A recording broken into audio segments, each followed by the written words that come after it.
Best varicose veins చికిత్సనే పొందండి. నొప్పి లేని చికిత్స కోసం సంప్రదించండి ఎబిస్ హాస్పిటల్.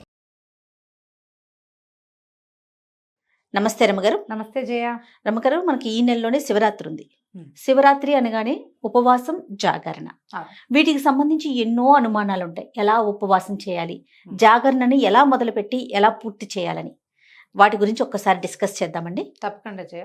పర్వదినం ఇది మా అద్భుతమైన రోజు కదా. అవును, పండగలు మానేయచ్చు, పర్వదినాలు మానేయకూడదు. అవునండి.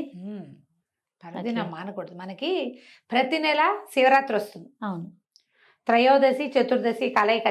త్రయోదశి వెళ్తూ ఉండాలి, చతుర్దశి వస్తూ ఉండాలి. ఇలా ఉన్నప్పుడు దీన్ని మహాశివరాత్రి అని చెప్తారు. ఈ మాస శివరాత్రుల్లో అద్భుతమైన మాస శివరాత్రి మహాశివరాత్రి. మామూలుగా మహాశివరాత్రిలో తప్పకుండా మనిషి అయి పుట్టినవాడు శివారాధన చేయాలంటారు. చేయం మనం. అసలు మహాశివరాత్రులు జ్ఞాపకమే ఉండవు. అవును, చూసుకోరు. రోజువారీ క్యాలెండర్ పెద్దగా పట్టించుకోము. ఎవరికి ఉండదు, పెద్దగా పట్టించుకోము. కానీ మహాశివరాత్రి ఇది పర్వదినము.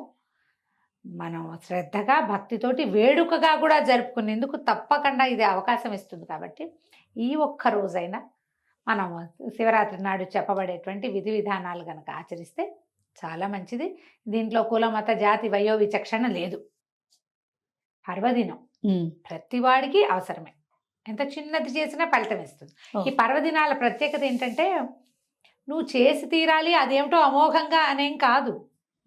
నువ్వు ఏం చేసినా ఫలితాన్ని ఇచ్చే రోజు. నువ్వు రోజువారీ చేసేదే, రోజువారీ స్నానం చేస్తావు, రోజువారీ దండం పెట్టుకుంటావు అనుకో. అవును, సంవత్సరం అంతా పెడతాం. శివరాత్రి నాడు పెట్టింది కోటి రకాలుగా, కోటి గుణితంగా మనకి ప్రయోజనాన్ని ఇస్తుంది. మనకి ప్రయోజనం ఎక్కువ సిద్ధించే సమయాన్ని మనం వాడుకోవాలి కదా. అవును, ఎప్పుడు ఏం చేస్తాం మనం, ఆఫర్లు ఉన్నప్పుడు కొనుక్కుంటాం. ఇది బంపర్ ఆఫర్ మనకి.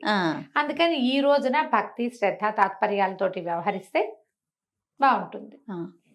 ఇంకా ఈ రోజు అనుసరించాల్సిన విధి విధానాలు, జనరల్ శివరాత్రి యొక్క ప్రత్యేకత. శివరాత్రి అనగానే ఉపవాసం, జాగారం, అంతే. ఉపవాసించటము, జాగరణ చేయటము. ఉపవాసాల్లో కూడా ఏవో 2-3 రకాల పద్ధతులు. ఉపవాసం చేయటం అంటే సాధారణంగా ఉపవాసం అనగానే అన్నం అనేయటం అనే ఒక పాయింట్ ఉంటుంది.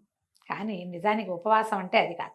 ఉపసమీప వసన, ఉపసమీపే అంటారు. అసలు సమీపం పక్కనే ఉండటం, భగవంతుడితో పాటు ఉండటం, భగవంతుడిని నీతో ఉంచుకోవటం. నువ్వు ఆయనతో ఉండాలంటే కైలాసానికి ఎటా వెళ్తావండి అని వెంటనే ఒక వెటకారాలు వస్తాయి. ఆయన నీతో ఉంచుకో. నీ లోపల భగవంతుడు ఉన్నాడని జ్ఞాపకం పెట్టుకో. మన లోపలే ఉన్నాడు కదా. అవును కదా. ఆ అంతర్జ్యోతిని మనం గుర్తించి, గ్రహించి, గమనింపుతోటి ఆయన్ని ప్రైజ్ చేస్తూ, ఆయనకి నచ్చే విధంగా ప్రవర్తిస్తూ ఉంటే బాగుంటుంది. అదే ఉపవాసం అంటే. ఆహారం మానేయటం అనేది చాలా చిన్న విషయం. సమీప వసనం చాలా పెద్దది. అవును, మనం దానికి ప్రయారిటీ ఇవ్వకుండా దీనికి ఎక్కువ ప్రయారిటీ ఇస్తున్నామేమో. అంతే, మానేయటం అనుకుంటాం. అమ్మో ఉపవాసాలు నేను ఉండలేనండి. ఏమిటి, దేవుని తలుచుకోలేవు నువ్వు? తలుచుకోగలవు కదా, అంతేగా. ఆ మాత్రం చేయొచ్చుగా. మనం ఓం నమ శివ అనుకోవడం, శివ శివ అనుకోవటం. ఏదైనా పొరపాటు పడితే అయ్యో రామరామ అన్నట్టుగా శివ శివ అను. తలుచుకో, ఏదైనా చదువుకో, ఏదైనా విను, ఏదైనా పాడుకో శ్రద్ధగా, చాలు. అదే ఉపవాసం. నీకు శక్తి లేదనుకో, ఆహారం తగ్గించుకోవటం, అన్నం మానేయటం నీ వల్ల కాదు. కనీసం ఇట్లా భగవద్ ధ్యానం చేసుకోండి. ఆహారం తినకుండా ఉండగలిగే వాళ్ళు రోజంతా ఉపవాసం చేస్తే మంచిది. ఒకటి ఆహారం తినాలి, ఎంతో కొంత టాబ్లెట్లు వేసుకోవాలి, మాత్రలు వేసుకోవాలి, ఏవో ఉన్నాయి రకరకాలు. కొంచెం అల్పాహారం తీసుకోవటం. అసలు మామూలుగా అయితే టిఫిన్లు అవి చెప్పరు.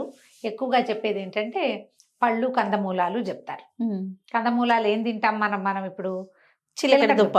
మొన్న ఎవరు చెప్పారు బంగాళదుంప కూడా తినచ్చండి అని. తినచ్చు. పళ్ళు, కందమూలాలు తీసుకోవచ్చు, పాలు తాగొచ్చు.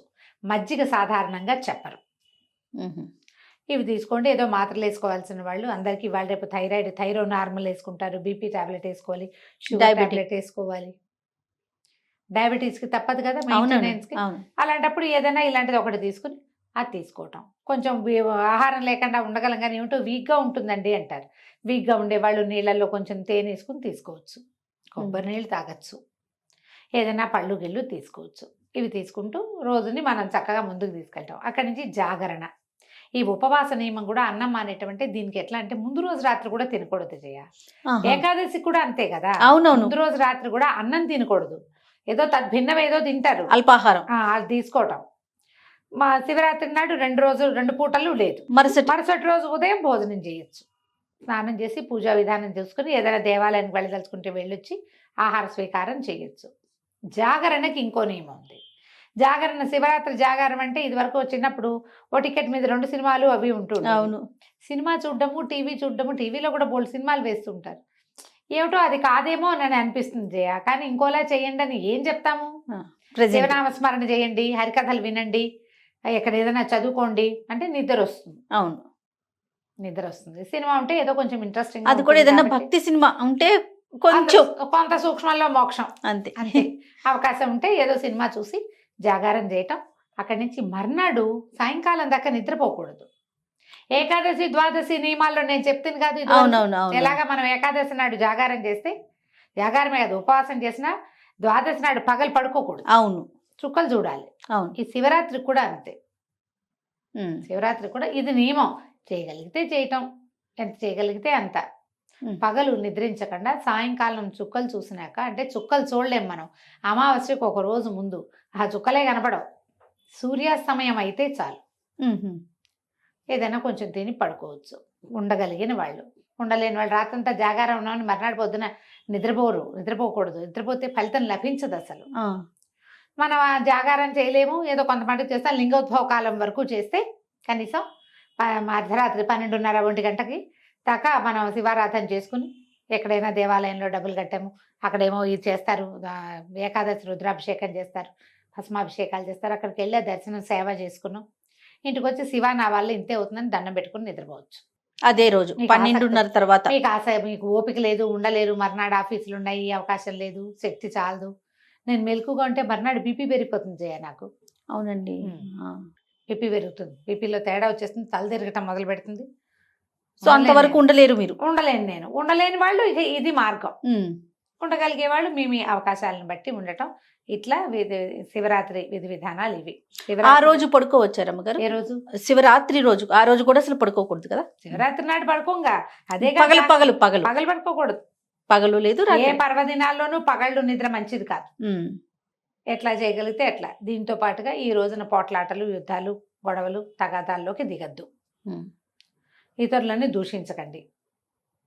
ఏదైనా ఒక ప్రోగ్రాం వస్తే అర్జెంట్ది నెక్స్ట్ డేకి వాయిదా వేయండి దాన్ని.